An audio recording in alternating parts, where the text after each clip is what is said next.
Élus de Dieu, ce que vous êtes sur le point d'entendre ne vous est pas parvenu par hasard.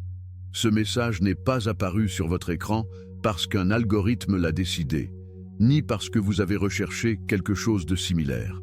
Non, ceci est différent. Et avant la fin de cette vidéo, vous saurez exactement quelle est votre première mission prophétique. Mais si vous partez trop tôt, vous ne le saurez jamais.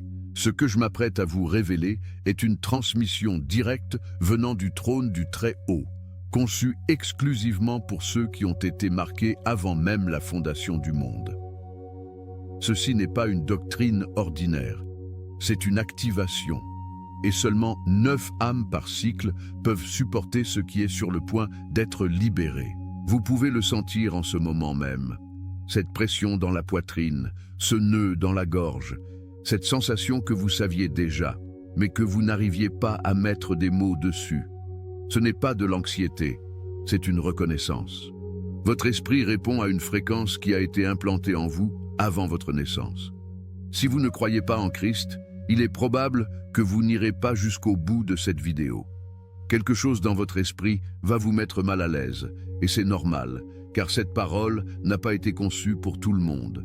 Elle a été conçue pour les âmes qui étaient déjà préparées en secret, pour ceux qui ressentent plus que la normale, pour ceux qui portent un poids intérieur que personne d'autre ne peut comprendre. Frères et sœurs, ceci n'est pas un message de motivation. Je ne suis pas venu ici pour vous taper dans le dos, ni pour vous dire que tout ira bien avec des pensées positives. Je suis venu vous dire quelque chose que peu osent prononcer à voix haute. Vous avez été choisi pour une fonction prophétique. Et si vous êtes toujours là, si quelque chose en vous vibre à ces mots, c'est parce que le processus d'activation a déjà commencé. Bienvenue sur la chaîne Enseñanzas de Sabiduría, famille. Si vous n'êtes pas abonné, abonnez-vous maintenant, car ce que Dieu libère en ce moment ne doit pas se perdre. Ce n'est pas qu'un simple bouton, c'est une déclaration devant le ciel que vous êtes prêt à recevoir davantage. Restez dans le silence. Éloignez les distractions, car ce qui vient n'est pas pour les curieux, mais pour les appelés. Et vous qui êtes arrivés jusqu'ici, vous avez déjà été identifiés.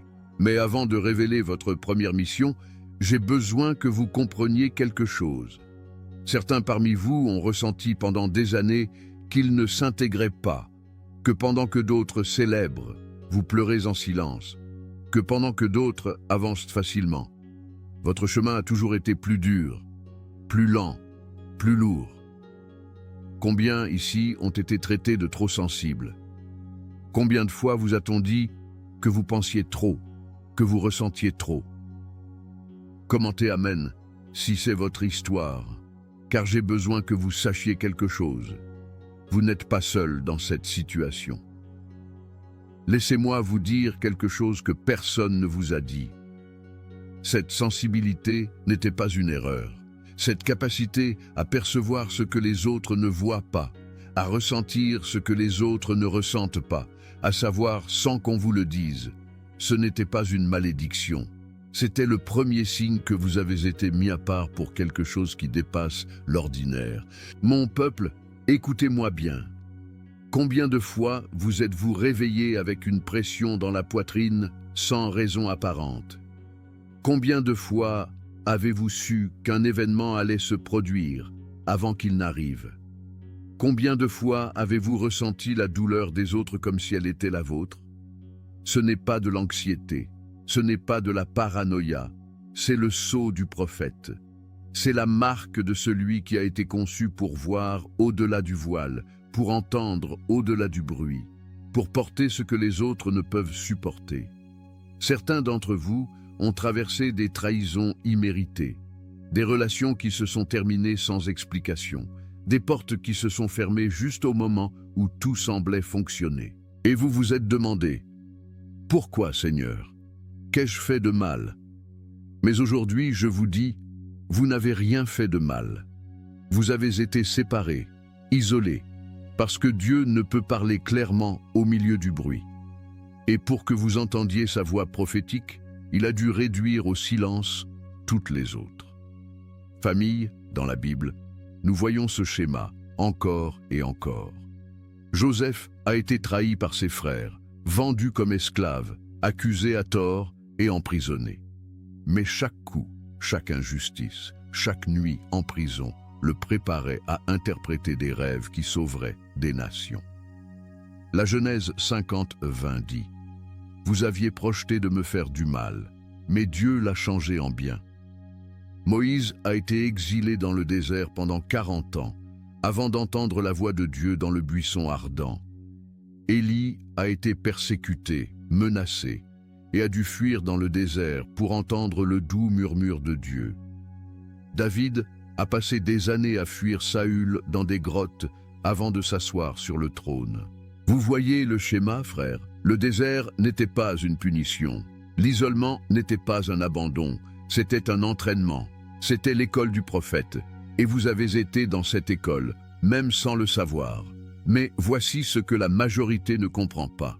Les cycles se sont répétés non pas parce que vous échouiez, mais parce que Dieu affinait quelque chose de spécifique en vous. Chaque fois que vous avez fait face à la même épreuve, ce n'était pas parce que vous n'aviez pas appris la leçon, c'était parce que vous deviez la maîtriser à un niveau plus profond. Avez-vous remarqué comment les mêmes situations reviennent dans votre vie, les mêmes dynamiques, les mêmes types de personnes? Ce n'est pas une coïncidence, c'est un dessein divin. Deutéronome 8:2 dit « Tu te souviendras de tout le chemin que l'Éternel, ton Dieu, t'a fait faire pendant ces 40 ans dans le désert, afin de t'humilier et de t'éprouver, pour connaître ce qui était dans ton cœur. » Chaque répétition a affiné votre caractère. Chaque cycle a éliminé plus d'orgueil, plus d'autosuffisance, plus de dépendance à l'approbation humaine. Le prophète ne s'éveille pas dans le confort, mon peuple. Il s'éveille dans la répétition qui oblige à changer intérieurement. Certains ici ont ressenti le rejet de leur famille. Ils ont été incompris par ceux qui étaient censés les soutenir. Ils ont mené seuls des batailles que d'autres affrontent avec de l'aide. Et dans ces moments sombres, lorsque personne ne vous voyait pleurer, lorsque personne ne savait ce que vous traversiez, Dieu mesurait votre capacité à maintenir la vérité sans applaudissements. Mettez un like à ce message si vous avez ressenti cet isolement, car vous devez savoir que ce n'était pas un rejet, c'était une filtration divine. Des personnes sont parties sans fermeture, des liens se sont rompus sans explication. Ce n'est pas une perte, c'est une réduction du bruit. L'isolement a toujours fait partie du chemin prophétique. Proverbe 27:17 dit « Le fer aiguise le fer, ainsi un homme en aiguise un autre. » Mais parfois, Dieu vous aiguise seul, sans amis, sans compagnie, car ce qui va venir sur votre vie exige une force qui ne peut dépendre d'une validation externe. Certains d'entre vous ont pardonné sans recevoir d'excuses, ont aimé sans être aimés en retour, ont marché sans rien attendre en retour, ont compris sans être compris. Et le monde vous a traité de fou, de faible, mais Dieu vous a appelé prophète. Car seul le prophète comprend sans être compris. Seul le prophète soutient sans reconnaissance. Seul le prophète marche dans l'obéissance lorsque personne ne le voit. Ce profil ne naît pas du confort, mais de l'exigence qui a toujours accompagné les vrais prophètes. Ceci est votre moment de validation au reste. Ce que vous avez ressenti était réel. Ce que vous avez perçu était vrai. Et ce que vous avez porté en silence est sur le point de devenir votre message le plus puissant. Ne partez pas maintenant, car ce que je vais vous révéler ensuite va changer tout ce que vous pensiez de votre souffrance. Maintenant, écoutez ceci attentivement, famille, car ce que je vais vous dire va transformer votre vision de tout ce que vous avez vécu. Et restez jusqu'à la fin, car c'est là que je vous dirai exactement quelle est votre première action prophétique. Rien de ce qui vous est arrivé n'était aléatoire. Chaque coup était stratégique. Chaque rejet était divin. Chaque cycle répété était une épreuve conçue pour mesurer si vous pouviez supporter ce qui vient. Éphésiens 6:12 dit « Car nous n'avons pas à lutter contre la chair et le sang, mais contre les dominations, contre les autorités, contre les princes de ce monde de ténèbres, contre les esprits méchants dans les lieux célestes. Pourquoi pensez-vous que votre vie a été plus difficile que celle des autres? Pourquoi pensez-vous que l'ennemi vous a attaqué avec autant d'intensité? Laissez-moi vous dire pourquoi. Parce qu'il sait quelque chose que vous êtes sur le point de découvrir. Vous portez en vous une autorité qui terrifie les ténèbres. Vous avez été conçu non seulement pour recevoir la parole de Dieu, mais pour la déclarer avec puissance, non seulement pour entendre la prophétie, mais pour être une voix prophétique. L'ennemi ne combat pas les tièdes, frères. Il ne perd pas de temps avec ceux qui ne représenteront jamais une vraie menace pour son royaume. Mais avec vous, c'est différent. Avec vous, il a été brutal. Avec vous, il a été implacable. Pourquoi? Parce qu'il y a en vous quelque chose qu'il ne peut permettre d'être activé. Et voici ce que personne ne vous dit. Il y a un groupe extrêmement petit à chaque génération qui est appelé à cette fonction. Ce n'est pas du symbolisme, ce n'est pas du mysticisme, c'est une capacité réelle, une compatibilité spirituelle avec une fréquence que la majorité ne peut supporter. Et ce nombre, dans de nombreux cycles, est 9. Écoutez ceci bien, mon peuple. Tous n'arrivent pas à ce point. Beaucoup s'arrêtent lorsque le coup devient évident, lorsqu'ils voient qu'être prophète signifie renoncer au confort, à l'acceptation populaire, à la vie facile. Ils préfèrent le confort à la vérité. Ils préfèrent les applaudissements à l'autorité. Mais il y a un seuil que la majorité refuse. C'est le moment où Dieu vous montre tout ce qu'implique le port de cette fonction.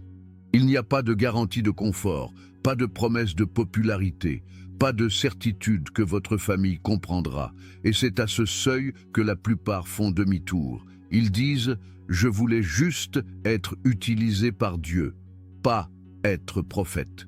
Ils préfèrent le soulagement à la vérité. Ils préfèrent une paix trompeuse à la guerre spirituelle. Et Dieu les respecte, il les laisse partir. Car l'appel prophétique ne peut être forcé.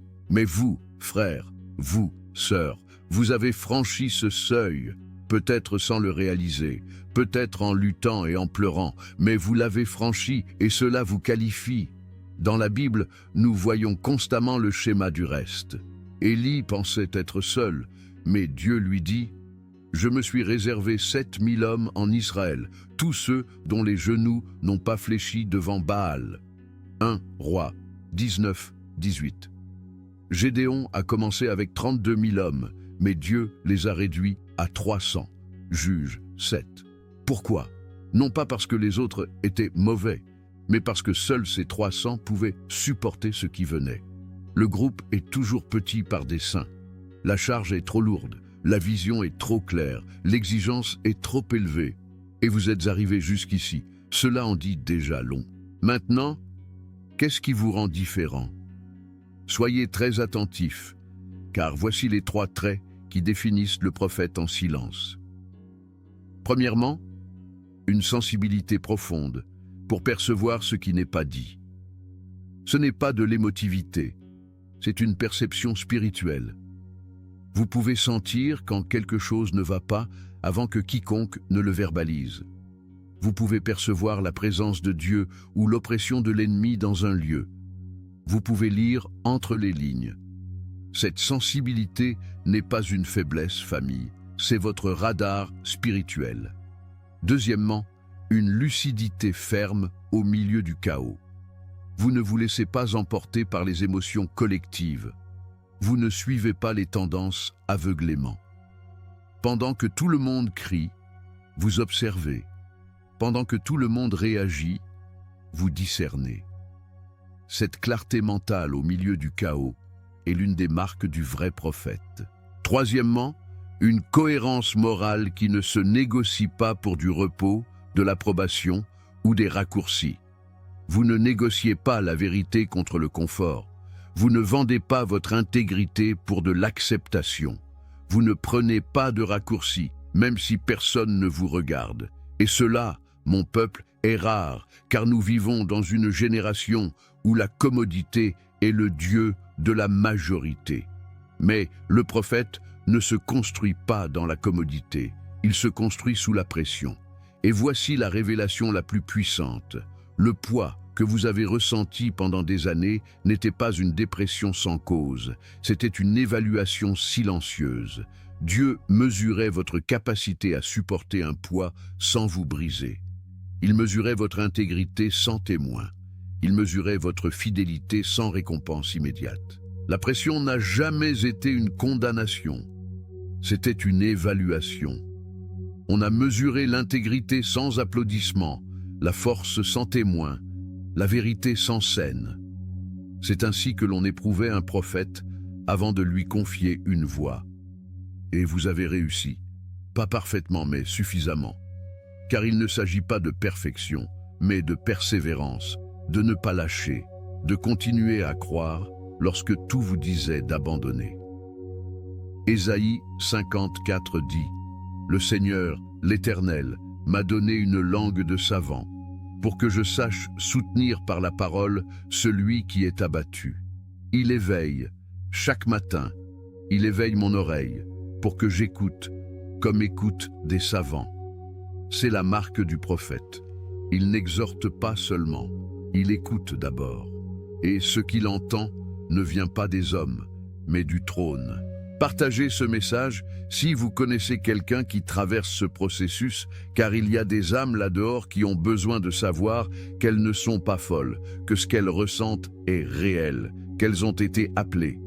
Mais attendez, car le plus puissant arrive maintenant. C'est la partie où beaucoup s'en vont, famille, car ce que je vais vous dire semble impossible, exagéré, trop beau pour être vrai. Mais je ne suis pas venu ici pour vous flatter les oreilles. Je suis venu déclarer ce que Dieu a déjà établi. Êtes-vous prêts pour cela? Si vous êtes arrivé à ce point, si quelque chose dans votre esprit a résonné avec chaque mot que j'ai prononcé, alors écoutez ceci. Votre période d'observation se termine. Le temps de préparation touche à sa fin.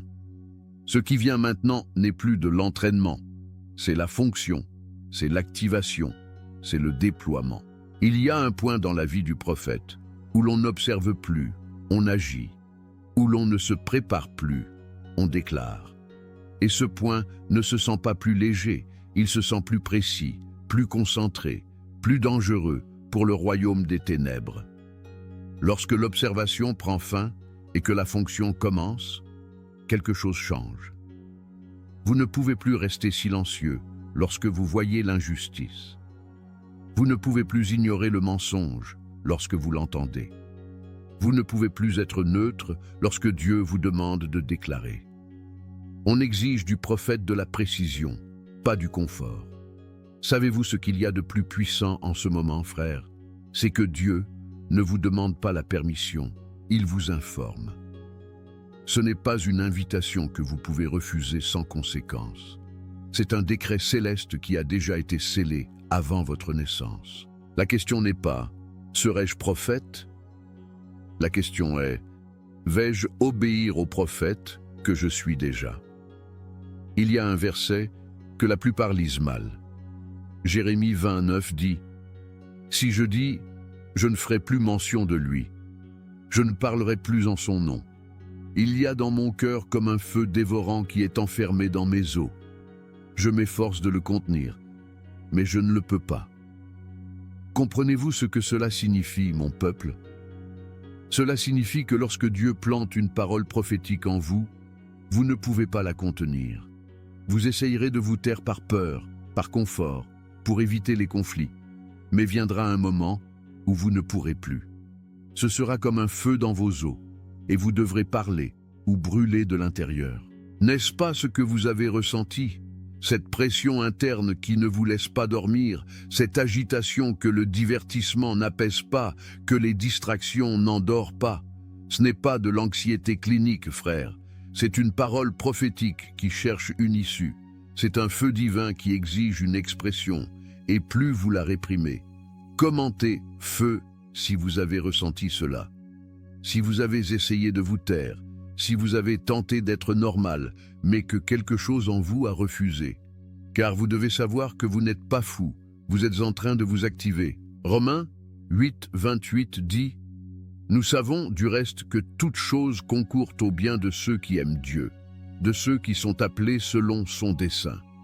Toute chose, pas certaine, toute. Chaque trahison vous a enseigné le discernement.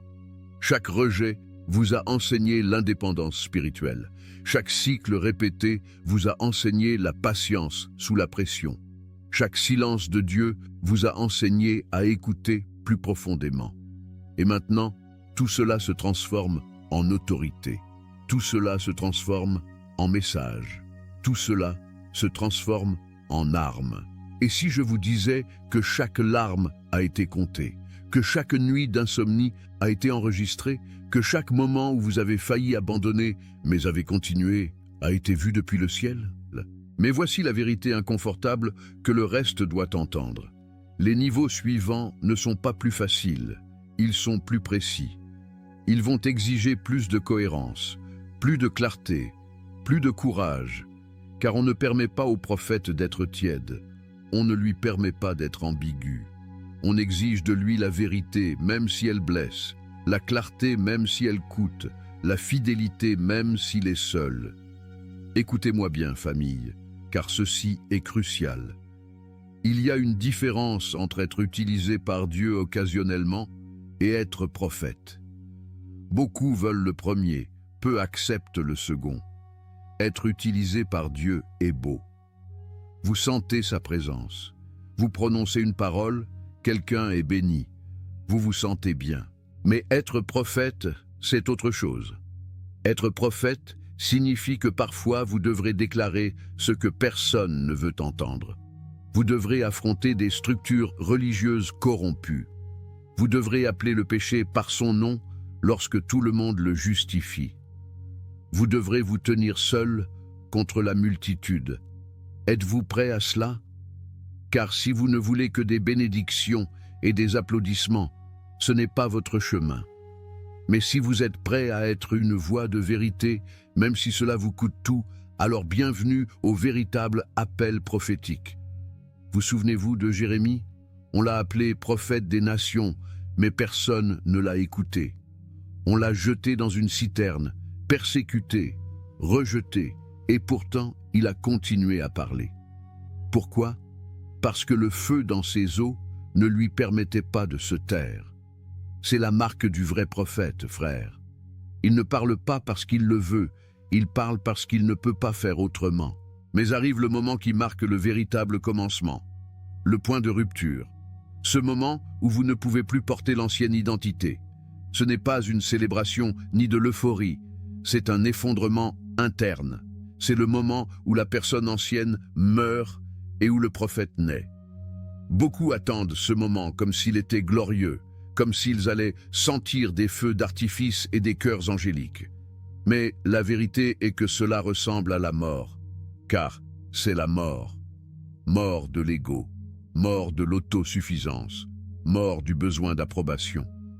Et de cette mort naît la voix prophétique. Jérémie 1, 5 dit « Avant que je t'eusse formé dans le ventre de ta mère, je te connaissais, et avant que tu fusses sorti de son sein, je t'avais consacré, je t'avais établi prophète des nations. » Voyez-vous cela? Avant votre naissance. Ce n'est pas quelque chose que vous avez décidé, c'est quelque chose que vous étiez. Avant votre premier souffle, Dieu vous avait déjà mis à part, déjà marqué, déjà assigné. Et maintenant, en ce temps, à ce moment précis de l'histoire, votre voix est en train d'être libérée. Non pour divertir, non pour plaire, mais pour confronter, pour réveiller, pour secouer.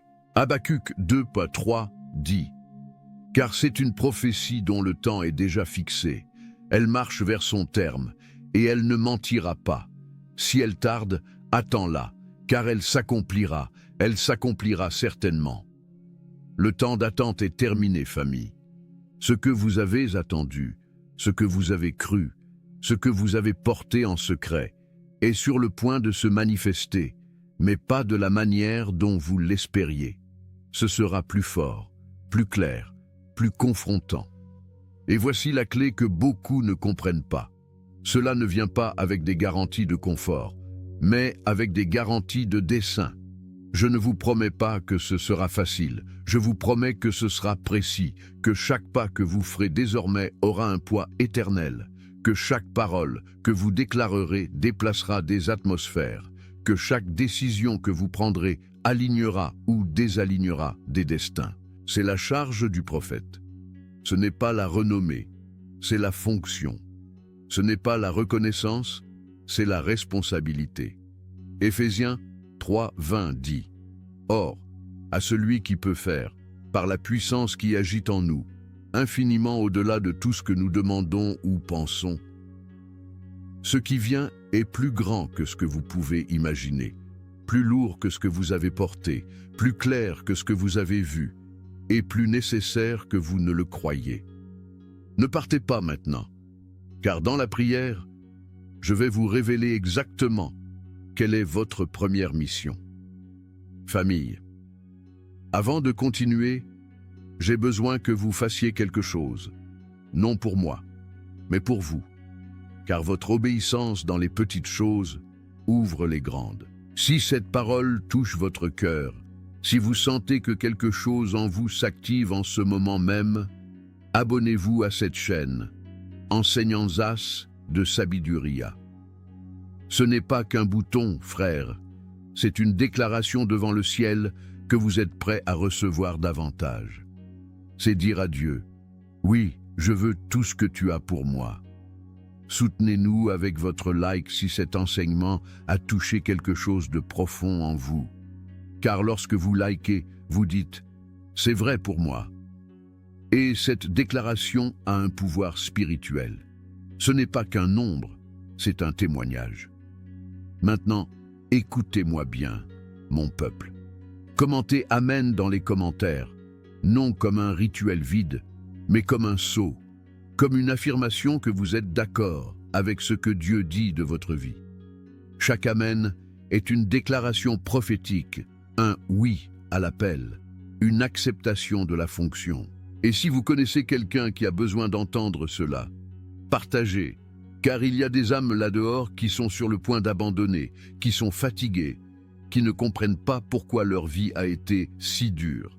Et ce message pourrait être la clé qui les réveillera. Ne gardez pas le feu pour vous seuls, répandez la flamme. Certains d'entre vous, ceux qui ont ressenti cela plus profondément, commentez également votre ville et l'heure à laquelle vous regardez cela, car je veux que vous voyiez combien du reste est dispersé dans le monde, mais connecté par le même appel. Votre générosité, même d'un centime, peut apporter de l'espérance à quelqu'un qui l'a perdu. Si vous sentez dans votre cœur de soutenir cette mission de répandre la parole de Dieu, il y a un lien épinglé dans les commentaires. Aucun don n'est trop petit. Dieu honore l'obéissance, pas la quantité. Le ciel enregistre chaque semence plantée dans la foi. Famille, ensemble, nous sommes plus forts. Ensemble, nous sommes un reste. Ensemble, nous sommes les 9 âmes qui supportent ce que les autres ne peuvent voir. Vous n'êtes pas seuls dans cela. Nous sommes une communauté d'élus dispersés, mais unis par la même fréquence.